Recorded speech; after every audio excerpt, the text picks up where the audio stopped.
Hello everyone, this side Talat, and today in this video we will continue the same chapter, and the chapter is Natural Vegetation and Wildlife. So let's begin the chapter. In the previous video we have already read about that natural vegetation can be broadly classified into forest, grassland and shrubs. Natural vegetation को हम 3 categories में classify कर सकते हैं. Number 1 is forest, number 2 is grassland and the third one and the last is shrub. तो हम forest में बहुत सारे फॉरेस्ट ऑलरेडी हम इसे रीड कर चुके हैं प्रीवियस वीडियोस में. Tropical evergreen forest, tropical deciduous forest, temperate evergreen forest, temperate deciduous forest, so many kind of forests we have read and studied in previous videos. So if you want to understand, if you want to go through, then you need to watch my videos. In this video we would start from Mediterranean forest. So this is Mediterranean forest. Mediterranean forest Mediterranean sea के पास मिलते हैं. So Mediterranean sea और Mediterranean forest दोनों आप नाम देख सकते हैं. Obviously Mediterranean sea जहाँ है वहीं पर आपको Mediterranean forest मिलेंगे. मेडिटेरेनियन फॉरेस्ट नदर्न हेमिस्फेयर और सदर्न हेमिस्फेयर में जो पार्ट हमारा टेम्परेट है, टेम्परेट जो जोन है, टेम्परेट जो एरिया है, उसके वेस्टर्न मार्जिन में, हर कॉन्टिनेंट के वेस्टर्न मार्जिन में ये सारे मेडिटेरेनियन फॉरेस्ट मिलेंगे. इट मीन्स जो हमारे टेम्परेट रीजन्स हैं, टेम्परेट रीजन के हर कॉन्टिनेंट के वेस्टर्न मार्जिन यानी वेस्ट साइड का जो किनारा है वहां पर हमें मेडिटेरेनियन फॉरेस्ट मिल सकते हैं. ये दोनों हेमिस्फेयर में, this is about northern hemisphere and southern hemisphere. दोनों हेमिस्फेयर में हमें ये हर दोनों हेमिस्फेयर की टेम्परेट रीजन के हर कॉन्टिनेंट के वेस्टर्न मार्जिन वेस्ट साइड में मिलेंगे. वो मेन एरियाज जहां पर हमें मेडिटेरेनियन जो फॉरेस्ट मिलेंगे, जो मेडिटेरेनियन सी के आसपास जो मेन एरियाज हैं, दैट इज यूरोप, अफ्रीका और Asia.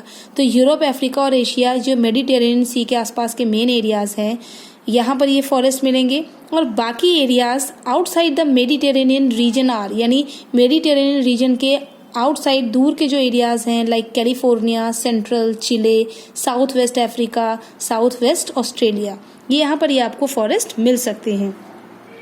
In the Mediterranean reason में जो एनुअल जो मॉडरेट रेनफॉल है that is about 80 centimetre during the winter season. यानी विंटर सीजन में यहाँ पर मॉडरेट रेनफॉल होती है, that is about 80 centimetre. Summer season generally यहाँ पर ड्राई होता है. समर सीजन में यहाँ ज़्यादा बारिश नहीं होती. यहाँ के जो पेड़ हैं, जो ट्रीज हैं, वाइडली स्पेस्ड हैं, यानी एक पेड़ काफ़ी स्पेस लेता है, चौड़ाई में काफ़ी ज़्यादा स्पेस लेता है. Here I can see you with this picture. आप यहाँ पर पिक्चर में देख सकते हैं कि पेड़ कैसे हैं. देखिए वाइडली स्पेस्ड, एक पेड़ देखिए यहाँ से यहाँ तक फैला हुआ है, मीन्स काफ़ी जगह लेते हैं ये पेड़ बड़े होने के लिए. यहाँ पर अगर आप देखेंगे टेम्परेट डेसिडुअस फॉरेस्ट में, here you can see, let me show you through the picture. This is the temperate deciduous forest. ये देखिए टेम्परेट डेसिडुअस फॉरेस्ट जहाँ पर आपको दिख रहा है एक ड्राई सीजन होता है तो उस टाइम पर पेड़ अपनी पत्तियां गिरा देते हैं. देखिए लेकिन ये इनके ट्रंक्स काफ़ी लंबे हैं, काफ़ी ऊंचे पेड़ हैं, ज़्यादा स्पेस ये नीचे की तरफ नहीं लेते.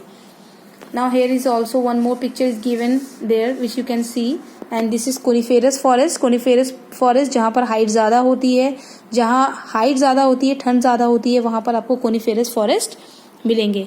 तो मेडिटेरेनियन फॉरेस्ट में पेड़ ज़्यादा स्पेस लेते हैं.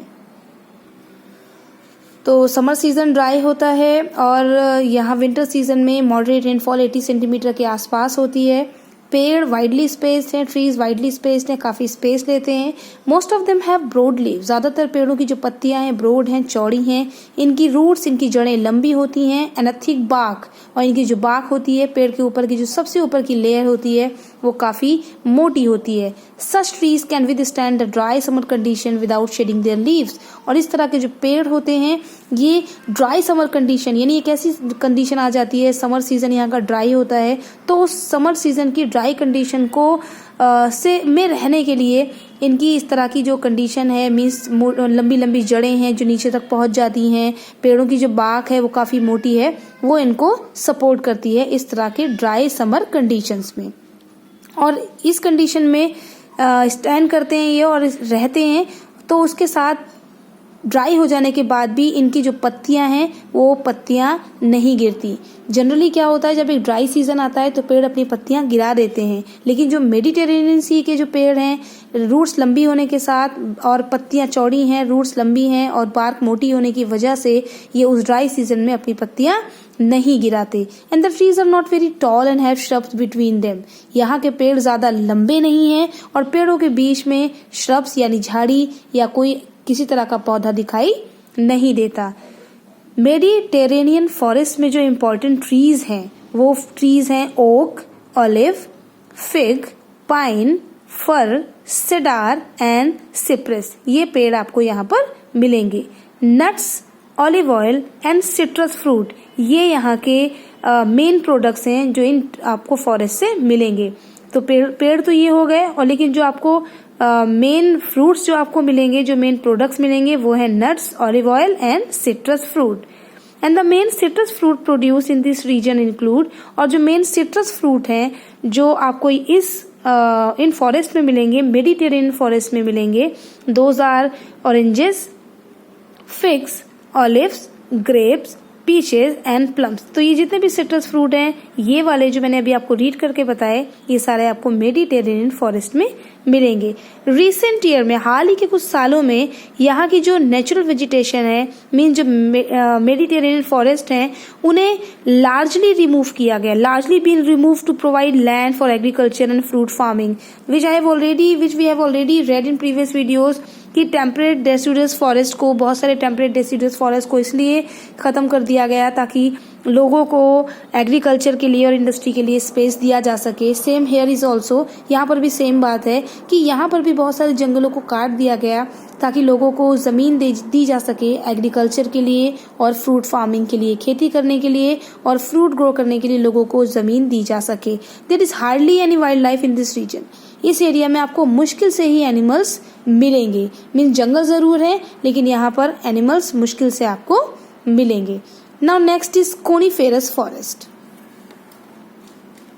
सो कोनीफेरस फॉरेस्ट को हम टैगा के नाम से भी जानते हैं।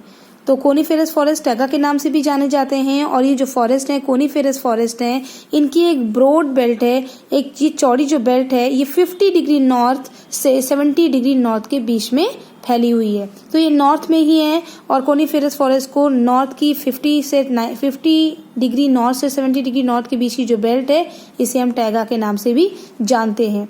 तो ये जो फॉरेस्ट है ये हाई एल्टीट्यूड के फॉरेस्ट हैं, यानी ये ऐसी जगह पर है जहाँ की ऊंचाई ज्यादा है।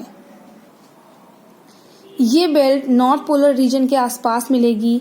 तो वो मेन एरियाज जहाँ पर ये कोनीफेरस फॉरेस्ट फैले हुए हैं are Alaska, southern Canada, Scandinavian countries and northern Russia. यहाँ पर ये सारे फॉरेस्ट आपको मिलेंगे।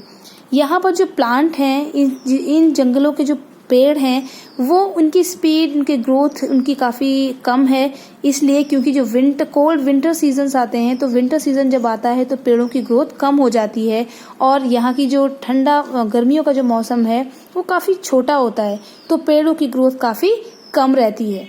और जनरली जो कोनीफेरस ट्रीज होते हैं इनकी लंबाई ज़्यादा होती है, टॉल होते हैं, एकदम सीधे होते हैं और एवरग्रीन होते हैं, हमेशा हरे रहते हैं, पेड़ों की पत्तियां नहीं गिरती, और इनकी जो पत्तियां हैं ये नैरो, पतली पतली सी पत्तियां होती हैं, नीडल लाइक लीव्स।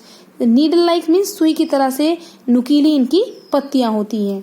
और most of the trees have soft wood. ज़्यादातर जो कोनीफेरस फॉरेस्ट है उनकी लकड़ी सॉफ्ट होती है, मीन्स कमज़ोर होती है, एंड लाइट इन वेट, और ये लकड़ी हल्की भी होती है। देयर इज नो अंडरग्रोथ, पेड़ों के बीच में कोई अंडरग्रोथ नहीं होती। The trees grow in pure stand, और जो पेड़ होते हैं ये प्योर स्टैंड में ग्रो होते हैं, मीन्स आसपास आप दूर तक देखेंगे तो आपको एक ही जैसे पेड़ नजर आएंगे।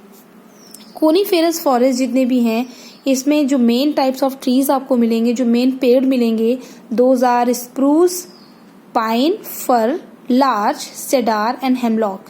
तो ये मेन ट्रीज हैं जो आपको कोनीफेरस फॉरेस्ट में मिलेंगे। और ये जो फॉरेस्ट हैं इनकी जो कमर्शियल वैल्यू है वो ग्रेट है, मीन्स कमर्शियली इनको काफ़ी यूज़ किया जाता है। And the lumbering is done on large scale. यहाँ पर पेड़ों का जो काटने का काम है, उनको यूज़ करने का जो काम है, एक बड़े स्केल पर की जाती है। इन पेड़ों की जो सॉफ्ट लकड़ी होती है, कोनिफेरस फॉरेस्ट की जो सॉफ्ट लकड़ी होती है, इसको सबसे ज़्यादा इसको पेपर का पल्प बनाने के लिए, पेपर बनाने के लिए, furniture, match stick, plywood, doors, sports good और टॉयज बनाने के लिए इस लकड़ी को यूज़ किया जाता है। तो आप समझ सकते हैं कि कितनी इम्पॉर्टेंट है यहाँ के कोनिफेरस फॉरेस्ट की लकड़ी। Now next type of vegetation is grassland. तो ग्रासलैंड हम नेक्स्ट वीडियो में पढ़ेंगे। Till then take care, bye bye, do keep watching my videos, thank you.